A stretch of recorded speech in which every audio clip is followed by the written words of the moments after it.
নমস্কার দর্শক বন্ধুরা, রোডস অ্যান্ড প্যাটেলে সবাইকে স্বাগত জানাই। আজকে আপনাদের কাছে আমি যে রেসিপিটা নিয়ে হাজির হয়েছি সেটা আলু পালকের রেসিপি। আলু পালকের রেসিপি অনেকেই খেতে ভালোবাসেন।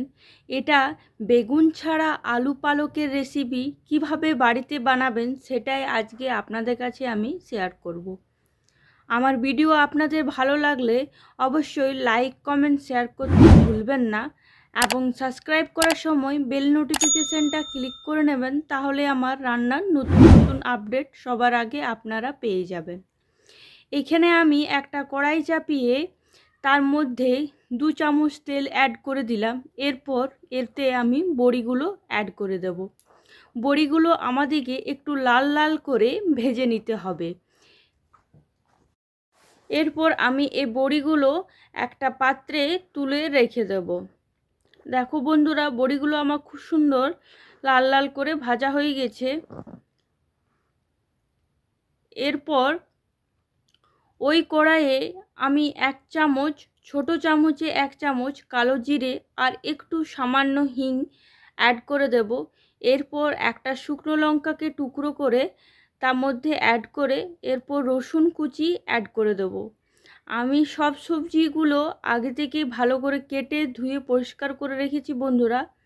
এরপর রসুন কুচিটা খুব ভালো করে গোল্ডেন লাল হয়ে যাওয়ার পর এখানে কেটে রাখা আলুটা অ্যাড করে দেব। আলুটা অ্যাড করে দেওয়ার পর আলুটাকে একটু সময় ধরে ভালো করে লাল লাল করে ভাজতে হবে। এখানে গ্যাসের আঁচটা আমি লো মিডিয়ামে রেখেছি। ভালো করে লাল লাল করে ভাজা হয়ে গেছে বন্ধুরা, আপনারা দেখতেই পাচ্ছেন। এরপর এখানে আমি ভালো করে মূলোটাকে কুচিয়ে নিয়েছি, সে মূলোটা অ্যাড করে দেব।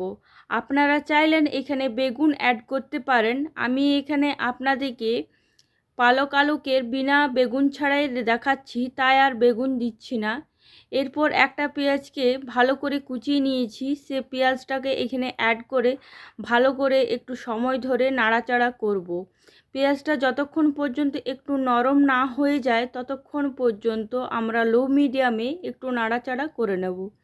আমার খুব ভালো করে নাড়াচাড়াও হয়ে গেছে, পেঁয়াজটা নরম হয়ে এসছে।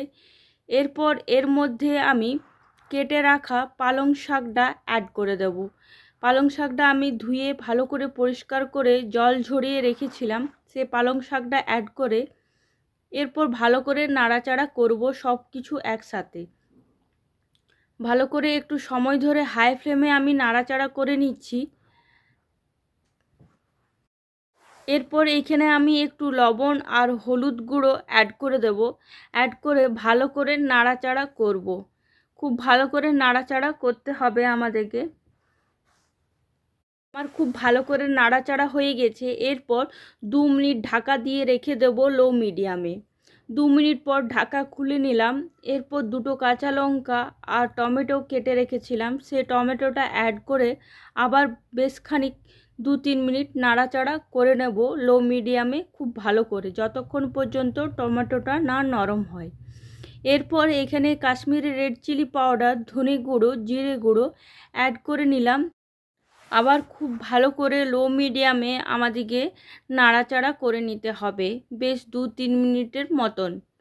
2-3 মিনিট নাড়াচাড়া হয়ে গেছে। এর মধ্যে আমার ভেজে রাখা বড়িটা অ্যাড করে দেব। অ্যাড করে দেওয়ার পর আবার একটু নাড়াচাড়া করে নেব। নাড়াচাড়া করা হয়ে গেছে বন্ধুরা। এর মধ্যে আবার 3 মিনিট আমরা ঢাকা দিয়ে রেখে দেব। 3 মিনিট পর তোমরা সকলে দেখতেই পাচ্ছ খুব সুন্দর পালং শাকটা আমার হয়ে গেছে।